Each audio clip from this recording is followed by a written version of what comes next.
Good evening, everybody, or good afternoon, or good morning, depending on where you are. It's Liam, and in this video, I'm going to be walking you guys through how to design a bedroom from start to finish. I'm not going to show you our bedroom in this video, but I am going to share with you our ideas and the floor plan for that space so that you guys get a sense of the process that I might go through with my own room.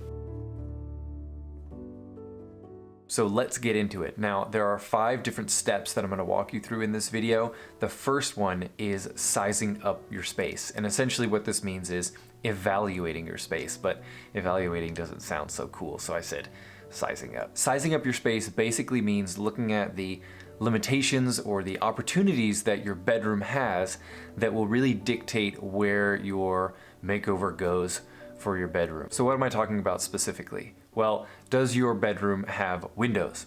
Hopefully it has at least a window. Does it have any heating, such as baseboard heating or any other heating in the wall that you need to pay attention to? You also need to think about where the door is in relation to the room. And finally, you want to think about, are there any walls that you need to pay attention to that have something on the other side of them that is either too noisy or you wouldn't want to have your bed up against, for example. So that's the first step. Evaluate and size up your space. When we look at the layout of our bedroom, there's a natural walkway coming in directly from the middle of the right side of the bedroom, and there's a baseboard heater that runs underneath the window on the far wall. Now, when you first walk into the bedroom, the natural inclination would be to look at the bed in a bedroom like this, in my example. But the only problem with that, putting it directly in front of that walkway, is that there's that baseboard heater, and we can't put the bed that we got in front of that baseboard heater because 1, it's a fire hazard because the bed frame's made out of wood, and 2, we wouldn't actually get any of that heat from the heater warming us up, throughout the room, because it would be all trapped behind that headboard of the bed. And so we had to rethink where our bed was going to be because of that limitation of the space. Okay, the other thing we had to think about was that we live in an apartment and the neighbors are on the other side of the north wall of that bedroom. And so we didn't really want to put a bed up against that for a few different reasons. And so we decided that ultimately we could only put the bed on the south wall of the bedroom. And so far we've been living with that for a while, but when it comes to redesigning the room, we can't really change that a whole lot. And finally, for this first step, we do need to keep in mind the natural progression of movement through the room. And this applies to living rooms, other rooms in your home, not just the bedroom, but especially with the bedroom, you want to make sure that everyone can access, everyone? You and whoever else is sleeping in the bed can access all sides of that bed, right? So if you and your partner share the bed, you want to make sure that your partner can access their side of the bed as well. You also want to make sure that the walkway is clear to things like a dresser, right? So that's something we have to keep in mind. Okay, now step 2 of this process is to define your needs and wants. Now when it comes to needs, I'm talking about things like, do you need storage space for certain things? Places where you can put clothes, shoes, different items like that. Okay, we can talk about closets maybe later or in another video, but you need to think about those space requirements in terms of putting things away. Do you need a TV in your room? Is that something that you've always had that you want to keep in there? Is that more of a need for you rather than just a want? If so, then that's going to dictate some of the furniture choices and the placement of that furniture when you go to putting in that furniture. Finally, do you need shelving or a bookshelf to put things like books that you may have a big collection of? But now's the fun part, because now we can talk about wants. And wants are really great because this is where you really get your ideas going about what would make this space unique or special to you. This includes things like, do you want some sort of a reading chair or seat in the bedroom? Maybe a bench of some kind that's really nice to go at the foot of your bed. Do you really want a really special vanity mirror space where you can get ready every day?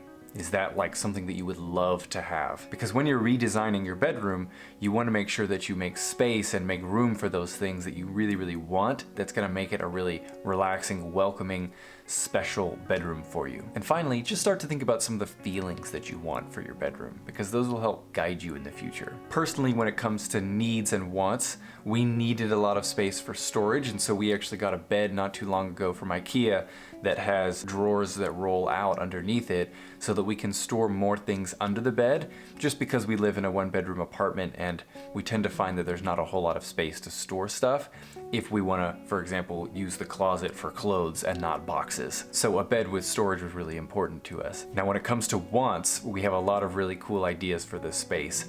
One of them being, we would really love to have some fabric hanging over the bed. It would look really, really special. It'd make it feel like a dreamy, relaxing space to fall asleep.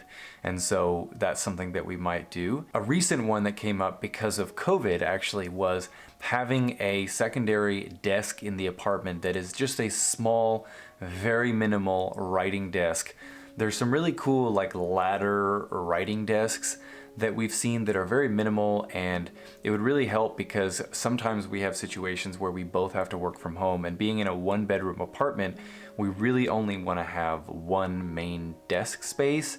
But we do want another space where if somebody did need to get on the computer, they could bring their laptop onto that little desk space and use it. So having that in the bedroom would be really nice. It could also be a space where I might do some journaling or some drawing or some writing before I go to bed, something like that. And so that's something we're considering as well. And then finally, the thing that we think would be really, really cool to have, a really nice vanity space where there's a beautiful round vanity mirror, and you just have this space where you want to go to get ready for the day, to put your best foot forward for the day.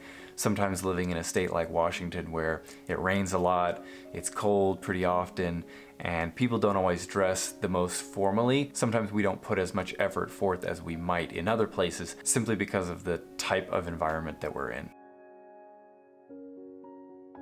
Okay, now step 3 is about choosing your style. Now this video is not going to turn into a long thing where I go through every single different style that there is for interior design or decorating, but I might do a video on that in the future. But what I would recommend is honestly just looking up on the internet the different styles. Of course, we hear words like Scandi or Scandinavian, we have boho, we have eclectic, we have modern, we have mid-century, we have traditional, farmhouse, don't let me forget about farmhouse. Those are all different styles that we generally hear about, and you can look all of those up. Go to Pinterest, go to Instagram, YouTube. I would even say if you have a Barnes & Noble or a coffee shop nearby that has magazines for interior design, sometimes those magazines are really, really cool to look through just because they usually have really, really nice photography. And so check out these different examples online and choose one that you like. And I know this sounds trivial, choosing a style, right?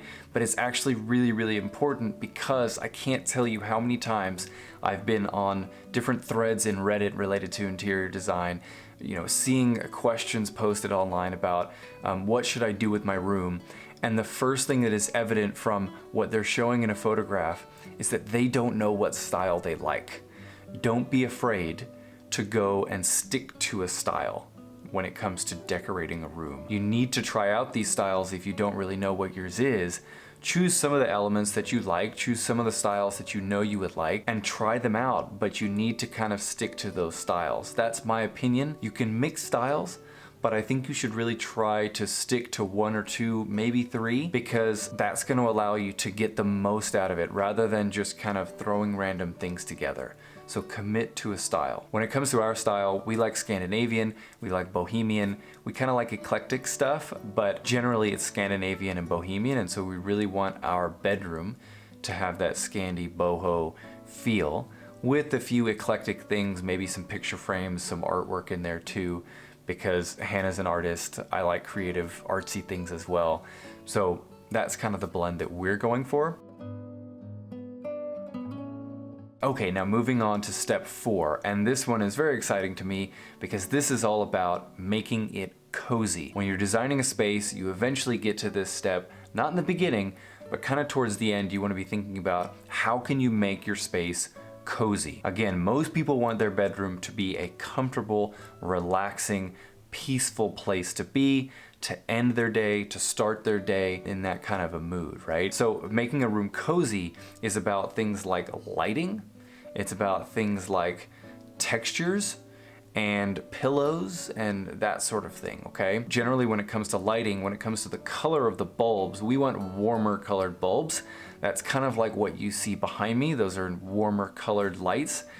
But the other thing you want to consider is the fixture itself. Keep in mind that there are many light fixtures that are metallic, glass, hard plastic, and while that might fit a certain style, maybe you love that style, keep in mind that if you're going for something that's more of a softer feeling bedroom, you might want to think about a light fixture that also has softer textures on it rather than hard metallic or glass things. Next up, in making it cozy, we have throw blankets and pillows. Generally, when it comes to something like a bed, you can make it cozy by adding layers to the different textures and sheets and pillows that you have on that bed. That doesn't mean that I'm recommending you put, 200 pillows on your bed, because I think that looks awful, but it does mean that think about not just having one like duvet that you pull over everything, including the pillows. You never see the pillows.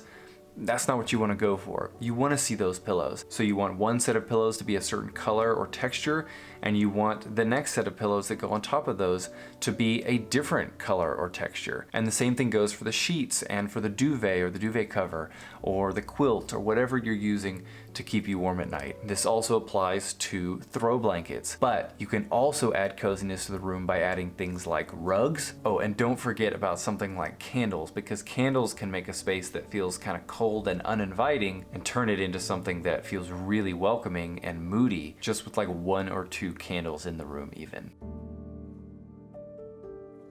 Now, the last thing you have to do after you've thought about all these other steps, you have some sort of vision board, whether that's something on paper or something digitally. You've thought about the limitations of your space as well as the opportunities in your space. The last thing you need to do is put that plan into action, get the furniture that you might need to get, or use what you have and supplement with new things, and add the decoration, add all of it, and I want you to sit with it for a little while. But I don't want you to be afraid to change it up in the future.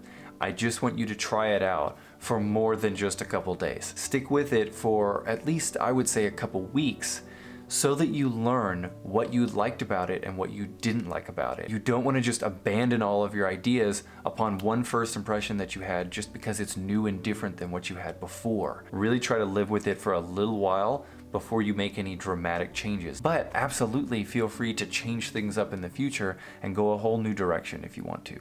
Alright guys, we've come to the end of the video. Now, I do want to recommend, if you're interested in how I remade this space behind me, I did do a video about it, so you can go check that out over here. Thank you for watching this video. If you enjoyed it, give it a like, and if you want to see more videos like this in the future, subscribe to the channel, and I'll see you guys next time.